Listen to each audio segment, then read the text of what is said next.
Welcome back to Season 5 of The Rock Movers, the podcast for empowered women who are navigating life's biggest transitions, challenges, and moving life's biggest rocks. I'm your host, Karen Gray, and I can't wait for us to get started with today's guest and episode. Are you ready? Let's move some rocks.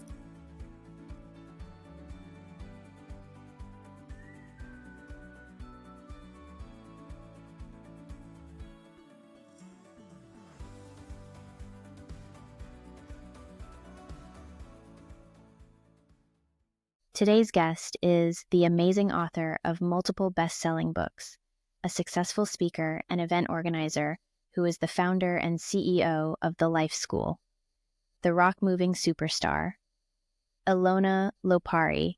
Elona, thank you so much for joining us on The Rock Movers. Thanks so much for having me and creating such a beautiful space for these type of conversations. I'm excited. Oh, it is going to be a great conversation today because you are doing so many amazing things. So let's dive right into it if you're ready. Our rock moving community loves to hear, and that's about the biggest rock that you face in your life and how you've moved that. Yeah. There's been a few rocks, but I think the most meaningful rock that I had to overcome that brought me towards kind of the mission, the purpose that I feel really compelled to go after today is really realizing that defining success from the outside and just being addicted to achievement and being an overachiever, just driven from my, father mostly, to kind of ensuring that I had achieved the American dream because I'm natively from Albania. I moved to New York when I was only 15. Kind of led me into a lot of turmoil, a lot of inner anxiety, kind of questioning my life and sort of what I was doing, and a lot of inner conflicts and lack of peace. And that's kind of where I started questioning the meaning of life. I'm like, well, is that all there is? There should be more.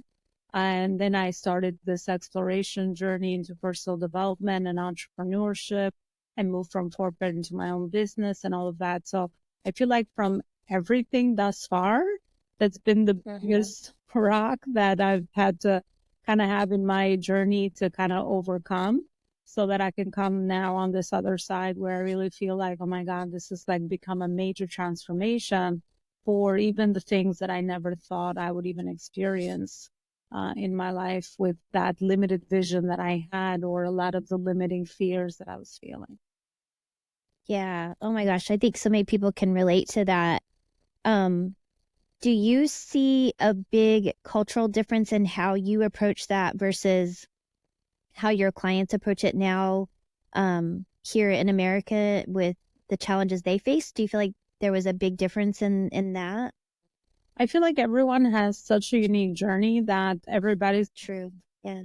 I mean, I would go even beyond and say we have consciously chosen the rocks that we've overcome in life. But, I've seen that obviously everyone is at different phases and stages, and our purpose is so different, right? The reason why we're here, and also the way that our journeys line up and the timings of things and all of that. So, obviously I've seen, different types of rocks being moved from my clients. Most of them obviously come to me for business growth and scaling their companies. However, just like anything beyond the traditional way to scale a company, there's always, things that we are just sitting there, and, shadows, things that hold us back, trauma and all of that. And I honestly haven't found anything better than entrepreneurship to bring all of that to the surface. Yeah. So that's experience of that. I love that you shared that. I've had very similar experience and feel that being an entrepreneur allows me the freedom to kind of move those rocks and use those rocks in a different way than I could in corporate. But so you've moved that rock and really have this unique perspective from your journey. And then what did you do with that? Like we know that you've created the Life School and you have books and all of these things, but what has been the overall purpose of this? So you've moved that rock. Now what?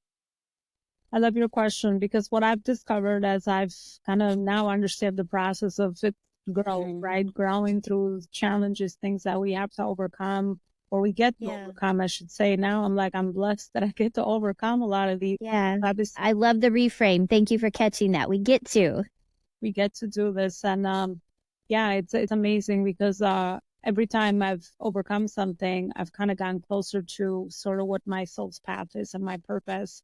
And it's funny because it's pretty much, counterintuitive to understand that, well, we expect as humans for the journey to be so linear, right? I mean, to get from point A to B, have a successful business overnight, do work I love, have freedom. And that does not come without its process of growth, with pains and a lot of learnings and lessons. And that was why I was so pulled towards the life school, because I really felt like life is just like a school, right? And every day we gain experiences, we learn from each other. We get to fall, we get back up. But one of the major things that I've learned is the power of my intuition. That's something I have tapped into as I've undone a lot of, the things that was bothering me around sort of like how I was living my life, and then being on the chasing end of things. I realized that I have very strong intuition in many things, and to honor more of that as I make my major life decisions, but even day to day things that I do to stay more in the being rather than the doing. That's been a big challenge for me, because I come from the logical right brain, where everything is like left brain, I should say. Now aligned with the right. But kind of just aligning and just realizing where the joy and the juice of life is, where before I would just kind of completely redefine it in so many ways. But to answer your question directly, I think it's led me to understand the power of my intuition and how to sharpen that every day. I love that you identified that connection between your thought and then your purpose, and aligning that through this life journey, and how everything you've gone through is teaching you something. So how did you begin to kind of connect the dots backwards to begin to create that vision, almost from the lens of, okay, this happened for me. Now what do I do with that? Because I think many of our guests that are listening, they're in transition. The people that come to this podcast are carrying a lot of rocks. And so they're looking for ways to move those with ease. They're looking for ways to make sense of those rocks, and how do they use what's happened for them, rather than feeling like this is all a burden happening to me. Yeah, I could relate to all those concerns as I go through them daily. I think it's our human experience to go through, questioning a lot of things and just feeling like overwhelmed sometimes, like you lost track of what you're trying to do or why, or, there's days where things just don't line up. And I've learned to just stay very patient in the journey. But I think one thing for me to connect the dots backwards, which is actually my first book, Connecting the Dots Backwards Towards Your Ultimate Vision, is going back and realizing what were some of the most meaningful moments in my life that led me here. And I've always been a student of sort of journeys. Like I always love to listen to biographies. Like I always want to know like people's life stories. Like, how did you get here? Like, what are some patterns? What are some common things? Obviously, I would listen to people that I perceived were further along the journey towards certain areas that I was trying to develop it within myself. So just started like with that kind of curiosity that always kind of drew me into learning about humans, pretty much, kind of why we think the way we think and we behave the way we behave and all of that. So it really started with that. And then just my first book, writing that first book just gave me so much healing, therapy, all the things together, so that it made me want to go deeper into my past, because I realized so clearly that all those things that happened was so intentional to get me to where I am now. So I'm like, okay, hold on.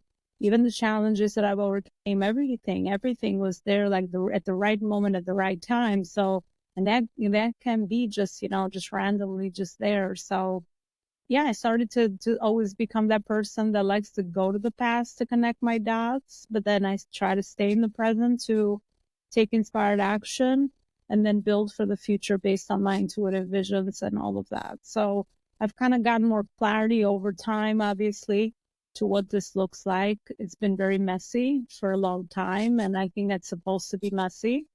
Yeah. But just I love that you shared that. yeah, I love that you shared that it's been messy and successful at the same time. It can live in the and. We can be both. We can feel the pain and have the progress. We can have the mess and the movement forward. So, so good. So, with what you've learned through this process, what do you do now that you feel like is the most helpful for people that come to you that are looking for a way to discover their purpose, to find out why? Why am I here? How do I figure out why I'm here and what I'm supposed to do with this opportunity I have? yeah, I love your question. What's coming up for me is that most people that come to me have already discovered their purpose, their gifts, and their experiences. So now they're trying to align the profit piece because I have to grow a company that's self-led and can be left as a legacy, and they can do more good in the world with that. Okay. However, when I was in the transitory phase of going from knowing one thing for 13 years, which was my corporate career, into entrepreneurship, um, I think intentional questions that I asked myself, whether I was conscious about them or not, um, and journaling and these practices that I started to implement, meditation, physical exercise, journaling, those I would say were the top three that worked for me, which kind of I utilized along the journey to kind of give me some of that clarity and ask those questions, which are very intentional, which I didn't even know what questions to ask, right? Because it's, Right. whoa, what am I supposed to do now? It's just too big. So, Yeah. kind of trying to slowly lean into certain things that I felt like were the right thing. But I think when we all can remove some of our monkey brain noise, we kind of like know what the next steps should be. And I just followed the breadcrumbs. I kind of just took one baby step after one baby step after one baby step after one baby step. And I do the same today, even though obviously with experience, you move further faster and you don't also never go back to the old version of you. That's something that I want to just highlight because I've been many times in the frustration mode in my journey, and I'm like, oh my gosh, like this is so much work. Like, I hope it's worth something. You get those moments where you're like, especially growing a business. I mean, that's all Yeah. conversation. Um, but I love that I understood or heard that I never go back to an old version. I keep evolving to a better version of myself. So that keeps me in the journey, even on the days that I just feel like I'm not making any progress, because the truth is we're making progress. We just don't feel it. Yeah. So So, how do you anchor in that progress? How do you anchor in those thoughts of not going back, not repeating the old habits, not going back to old thoughts that don't serve you? trying to What do you recommend? journaling, because to me, I just have so much in my mind sometimes that I just can't tell the difference between, a thought that's harmful, a thought that's kind of old story that no longer serves me, or just fear-based thoughts. So I pretty much, again, a left brain person, very straightforward. I make 2 columns in my journal: old belief, old story, old thing that's holding me back. You can name it whatever. Sometimes people get so like humped up around like, well, I don't know my story. Whatever, what is a thought in your brain? Just write it down. Yeah. So old thought, and then once I write all my thoughts, then I go and challenge them. And I'm like, whoa, do I really believe that I'm gonna go broke next month? Because I have a lot of money story stuff to work through. Um, and then I'm like, no, because I got this and that and that. So once you kind of lay it on paper, then you could see that it's really silly, a lot of the things we think. And then I Right. made my own affirmations. The thing that I have against affirmations is that they were too superficial. They never stuck with me. I'm like, good for you to believe that you're a billionaire. I'm not. My reality is different, or whatever affirmation of the moment. obviously there's healthy ones. I'm grateful, I am loving, and I love the people. Like, there's helpful ones for sure, but the ones that I needed to really shift, those had to be ones that I believed in.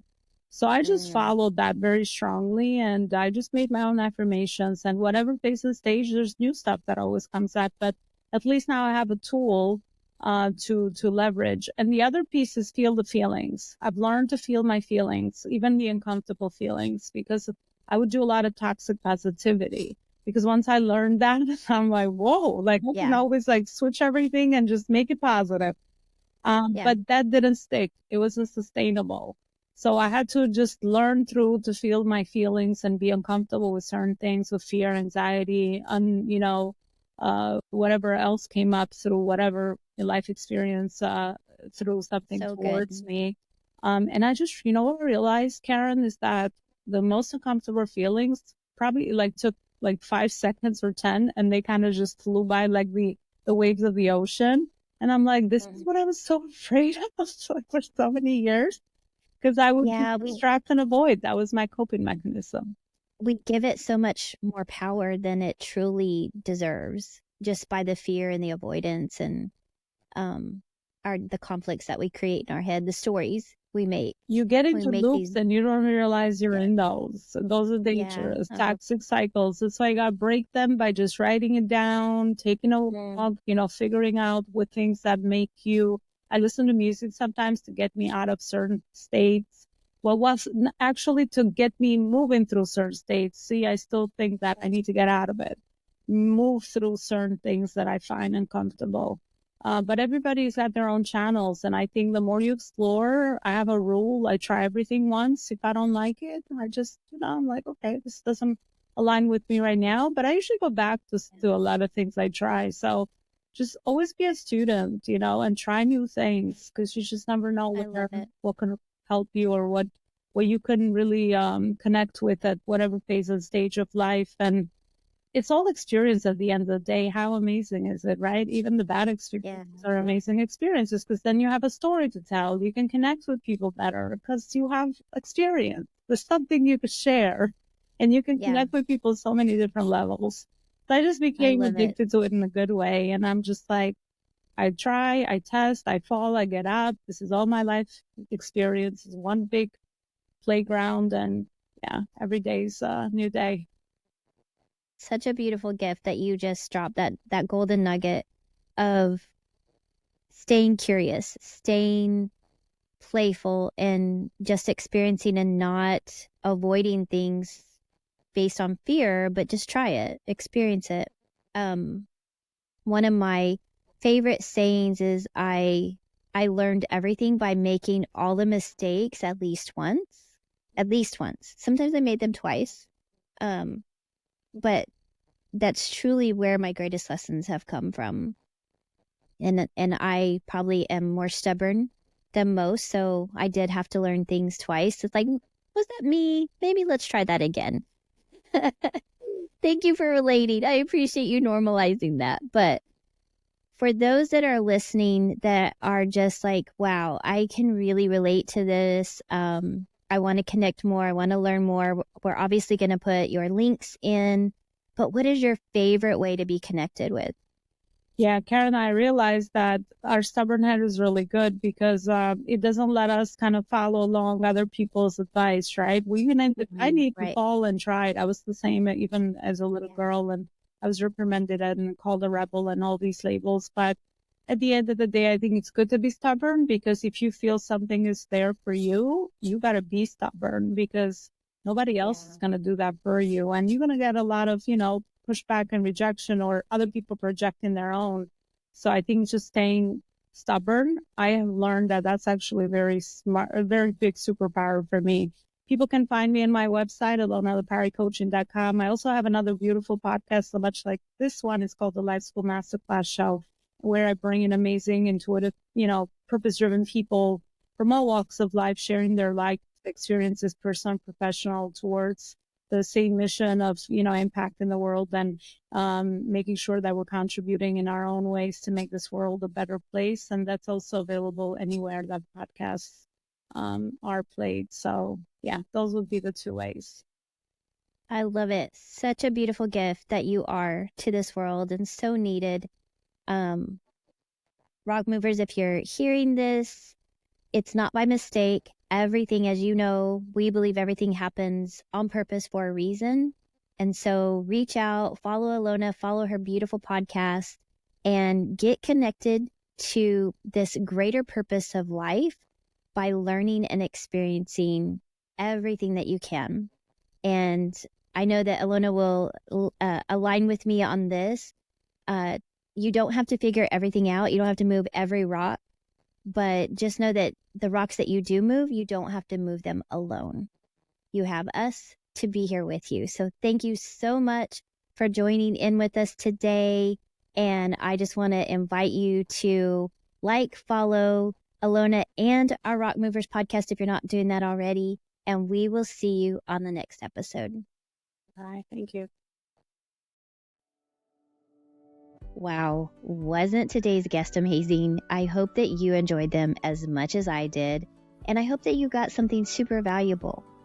So, just for being here, I want to gift you free access to my Reclaim Your Confidence course. It's a mini course, short 5 modules. It's impactful, yet it's not super heavy. So, use VIP 2024 as a code to get free access to this course just for showing up and listening to this entire episode. And I also want to know, what are you getting from this? What would you like to see? What are future episodes? Who do we need to be talking to? Who has some amazing rocks that they want to share? And that's by sharing, commenting, and subscribing to the Rock Movers, and then following me over on social media. We want to stay connected. We want to be a part of your world, and I want to invite you to be a part of mine. If you'd like to book a call, go a little bit deeper into some of these topics, you can find a link to book that call on CoachKarenGray.com. You're always invited to join me there, and I can't wait to dive into deeper conversations with you. That's my way of giving back and saying thank you for being a part of our rock moving community. Until the next episode, or until we jump on the call, have a great day and keep moving those rocks.